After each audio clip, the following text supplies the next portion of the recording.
What's up guys, my name is Jedith, and today we're looking at the dungeon Cinderbrew Meadery. It's a 4-boss dungeon in the Isle of Dorn, and it's one of the very first dungeons you encounter as you start the War Within. So the first boss is Brewmaster Aler. He has a massive frontal belch that deals big damage to anyone standing in front of him, so don't get hit by it.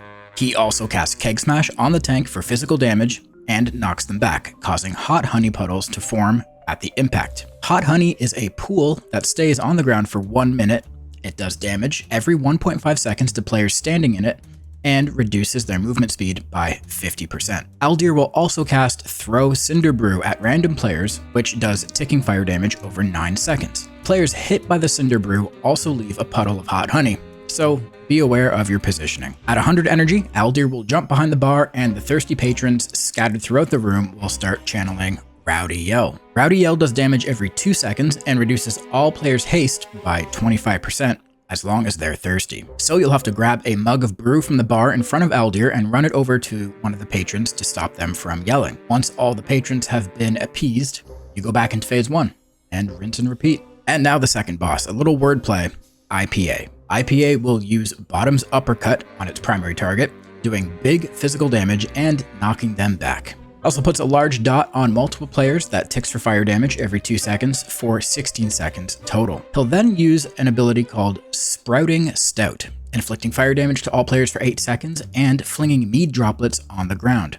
Some of those mead droplets will turn into brew drops. Brew drops will start to move to the boss, and if they touch, they'll explode for big fire damage and give the boss a shield for 20% of its maximum health. Killing the brew drops results in it dissolving into a pool of honey on the ground, which, as you would expect, does damage if you stand in it. What's different this time is that the pool will slowly get smaller over time, and once it's completely gone, it will reform back into a brew drop again. So the strategy here is going to be managing the brew drops and kiting the boss away from them as they chase the boss. And now for the third boss, Bank Busby. Now this boss will put flammable honey on its target, which ignites after 5 seconds and inflicts big fire damage to all players within 6 yards. As you might have assumed, once this honey debuff expires, it leaves a pool on the ground that you shouldn't step in. The boss will also cast Fluttering Wing, summoning small gusts of wind around her that push players away and does ticking nature damage. Now, periodically, the boss will decide that it is snack time and call down barrels of honey. These barrels do immense damage if you're standing underneath them when they fall, so don't get crushed. The aroma of the barrel will then start attracting the attention of ravenous fire bees. These bees need to be killed ASAP, as they'll be darting between random players using a Shredding Sting, which also applies a stacking bleed debuff. Once the bees reach 1 HP, it can be mounted by a player and charged directly into any barrels in its path to destroy them and remove them from the boss area. And the final boss, the BEO, Goldie Baron. This boss will launch Cinderbrew bombs into the arena.